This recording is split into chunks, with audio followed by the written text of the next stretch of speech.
Ngerakit PC, langsung beli atau nungguin gen baru rilis? Cuma udah terlanjur rilis nih gen barunya. Apa nunggu gen selanjutnya?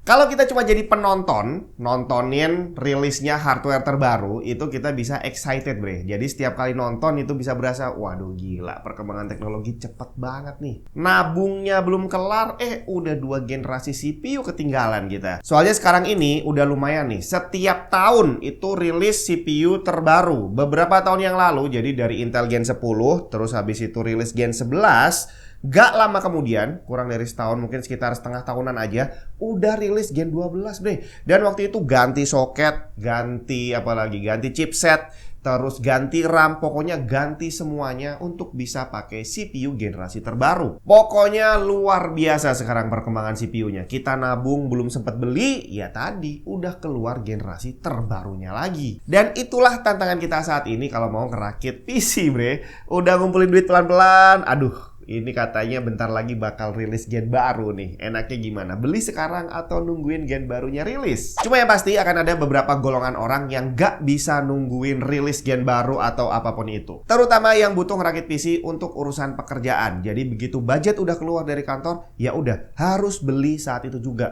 Mau minggu depan rilis gen baru, bodo amat. Harus dibeli saat itu juga. Dan untuk kita yang termasuk golongan orang-orang seperti ini, ya nggak bisa dihindari sih ya. Ngerakit PC-nya emang harus disegerakan. Tapi setelah itu, kita nggak bisa masuk menjadi golongan orang yang excited menunggu rilisnya generasi baru hardware. Soalnya kita barusan beli, barusan ngerakit kayak gini nih habis puluhan juta, 2-3 bulan kemudian udah rilis gen baru, yang berarti kita yang barusan ngerakit ini langsung deg-degan nih. Apakah akan ada peningkatan performance yang luar biasa hebat di generasi terbaru ini? Dan apakah mungkin harga PC yang barusan kita bikin ini bisa langsung turun drastis? Cuma untungnya perilisan CPU Intel generasi 14 kemarin ya boleh dibilang so-so lah ya. Secara peningkatan performance pasti udah pada nonton hasil benchmarknya, itu nggak terlalu banyak lompatannya dibandingin Gen 13. Terus juga secara harga, kalau harga resminya Intel masih mempertahankan harga resmi asli yang Gen 13 ke Gen 14 ini tidak dinaikkan.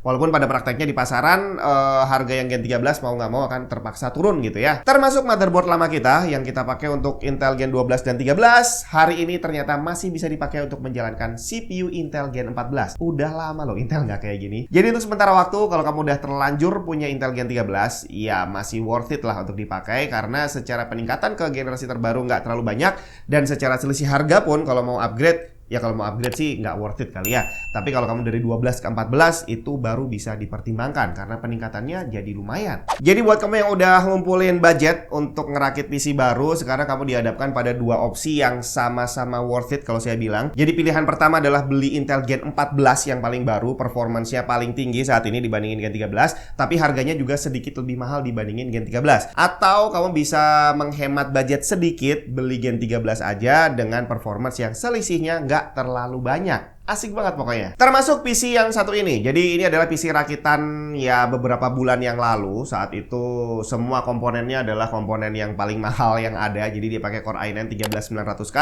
Terus ya udah, waktu keluar kemarin Gen 14-nya Core i9 14900 itu lumayan deg-degan. Apakah kira-kira pemilik PC seperti ini akan langsung kehilangan value-nya gitu ya? Secara performance bakal kalah telak, terus secara harga juga bakal terjun bebas. Tapi untungnya tidak seperti itu. Jadi PC ini yang waktu itu dirakit sekitaran 80-an juta gitu ya. Sekarang kira-kira harganya jadi berapa ya? Oke, jadi ternyata turunnya nggak terlalu banyak dibanding saat dia pertama kali dirakit. Iya, penurunan harganya nggak bisa dihindari karena memang Gen 14-nya udah terlanjur keluar gitu kan ya. Cuma kalau kita bicara tentang kejar-kejaran generasi, itu sebenarnya tidak berlaku untuk semua komponen. Jadi dari satu PC, itu yang kejar-kejaran gen cuma CPU, terus GPU, sama satu lagi motherboard. Dan motherboard ini hanya karena dia terikat sama CPU aja. Selain itu sebenarnya kamu bisa beli part apapun, mau beli kelas teratas sekalipun gak jadi soal, karena dia malah bakal jadi lebih awet dan bisa dipakai untuk beberapa generasi hardware. Dan untuk motherboard kali ini adalah special edition gitu ya, karena selama ini Intel itu hanya mempertahankan satu chipset, hanya bisa dipakai untuk 2 generasi CPU. Walaupun soketnya masih sama, tapi biasanya begitu generasi yang ketiga itu udah harus ganti lagi chipsetnya, nggak bisa pakai yang lama. Tapi kali ini special edition dari Intel, jadi kalau kamu udah pakai Intel Gen 12 waktu pertama kali rilis,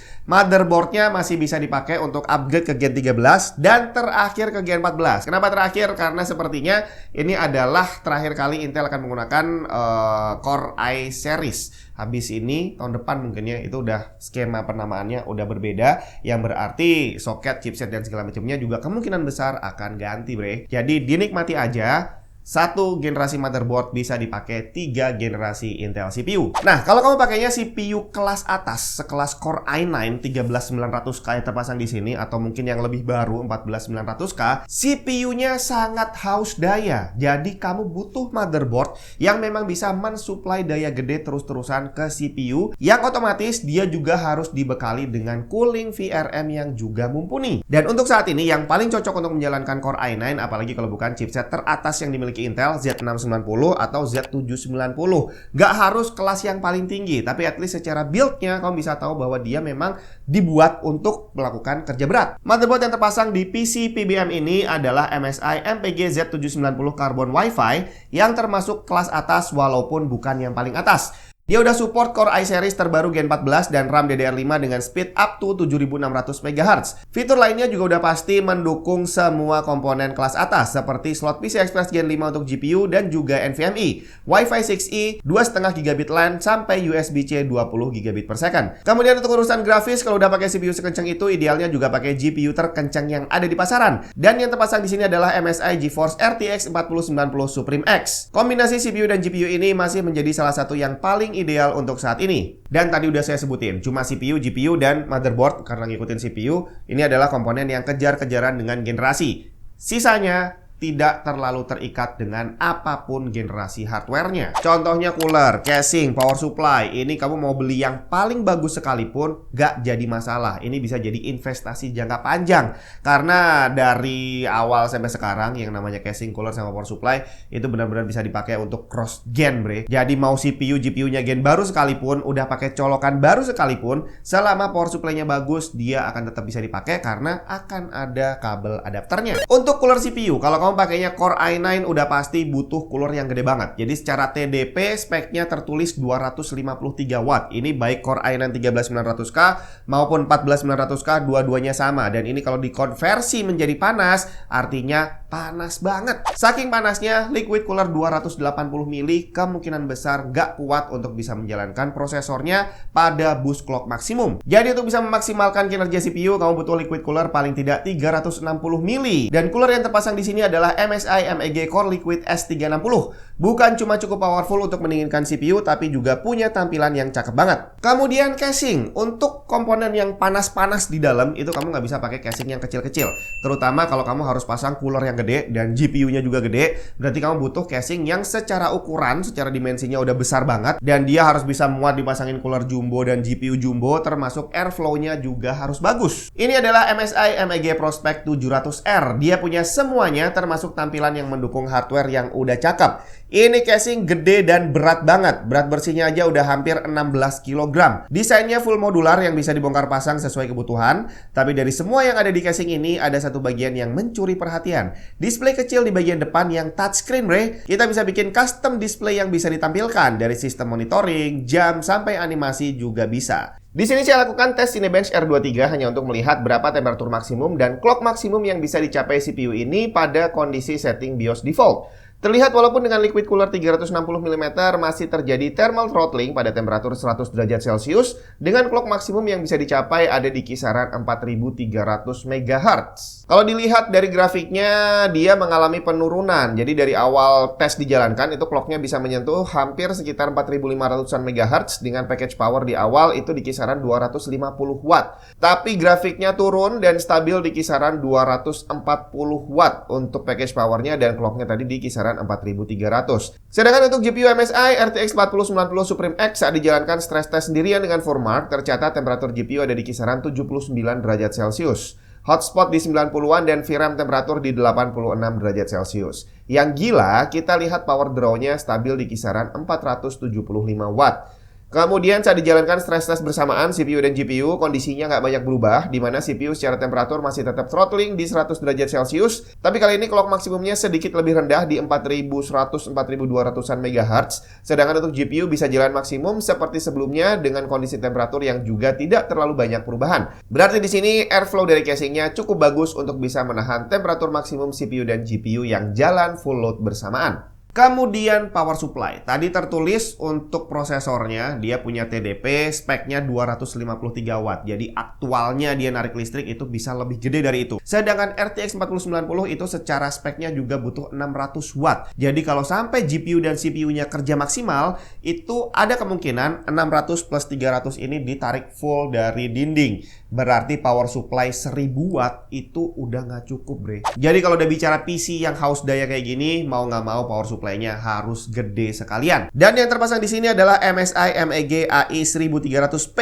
80 plus Platinum, PCI Express 5.0 dan udah punya colokan ATX 3.0 untuk GPU terbaru. Nah, terakhir SSD sama RAM. Kalau dibilang generasi SSD itu NVMe udah ada Gen 3, Gen 4, Gen 5. Dimana untuk saat ini kalau udah dipraktekin nih, walaupun Gen 345 ini selisih aktual speednya itu bedanya jauh banget, tapi aktual peningkatan performance yang bisa kita rasakan upgrade dari Gen 3 ke Gen 5 itu tidak terlalu banyak gitu ya, atau at least belum. Siapa tahu nantinya software akan lebih berkembang lagi dan bisa memanfaatkan kecepatan NVMe dengan lebih efektif. Tapi paling tidak untuk saat ini perbedaan generasi di SSD NVMe masih belum terlalu bisa dirasakan perbedaannya. Sedangkan untuk RAM atau memori, generasi yang bisa dibicarakan adalah DDR4 dan DDR5, bukan yang lainnya. Sedangkan di satu generasi DDR5 aja itu perbedaan kecepatannya bisa gede banget. Dari default speednya yang 4800 MHz sampai ada juga yang bisa menyentuh 7600 MHz lebih gitu ya. Secara performance ini yang agak susah karena setiap software akan bereaksi berbeda terhadap kecepatan RAM. Ada yang peningkatan speed RAM-nya ini bisa diartikan berbanding lurus dengan peningkatan performance softwarenya, tapi ada juga yang nggak terlalu banyak peningkatannya. Jadi untuk masalah RAM ini kalau dibilang tidak terlalu kejar-kejaran generasi, ya emang enggak, karena generasinya ya cuma DDR4, DDR5 gitu ya. Tinggal di dalam DDR5, di dalam DDR4 berapa speed yang perlu kita ambil, itu kamu perlu banyak-banyak cari informasi dan ini harus spesifik. Software apa yang akan kamu pakai, game apa yang akan kamu mainkan, dan apakah software atau game ini akan bisa membawa keuntungan lebih kalau kamu pakai RAM dengan kecepatan yang lebih tinggi atau enggak. Jadi gimana kalau mau ngerakit PC? Apakah lebih baik rakit langsung aja atau nungguin generasi barunya rilis? Ya kalau untuk part selain CPU, GPU, dan motherboard silahkan aja beli kapanpun kamu mau karena mereka tidak terlalu terikat dengan generasi. Tapi kalau untuk CPU dan GPU, kalau udah ada rumor nih bakal keluar generasi terbaru dan kira-kira kamu masih bisa menunda perakitan PC-nya, ya memang nggak ada salahnya kamu tungguin aja generasi barunya rilis. Karena nanti setelah rilis nih, belum tentu juga kamu bakal berujung beli generasi yang terbaru karena mungkin harganya masih mahal, mungkin stoknya masih jarang dan sebagainya. Tapi bukan berarti tidak ada keuntungan lebih, karena bisa aja kamu udah nabung 10 juta terus begitu keluar gen barunya ternyata gen lamanya harganya turun lumayan banyak, jadi bisa lebih menghemat budget. Tapi yang pasti untuk saat ini kalau kamu pengen ngerakit PC baru, mau pakai Gen 13 atau Gen 14, semuanya masih worth it karena Gen 13 harganya udah lebih murah, sedangkan Gen 14 harganya sedikit lebih mahal tapi peningkatan performance-nya ya kurang lebih sesuai dengan harganya. Kita ketemu lagi di video yang lain.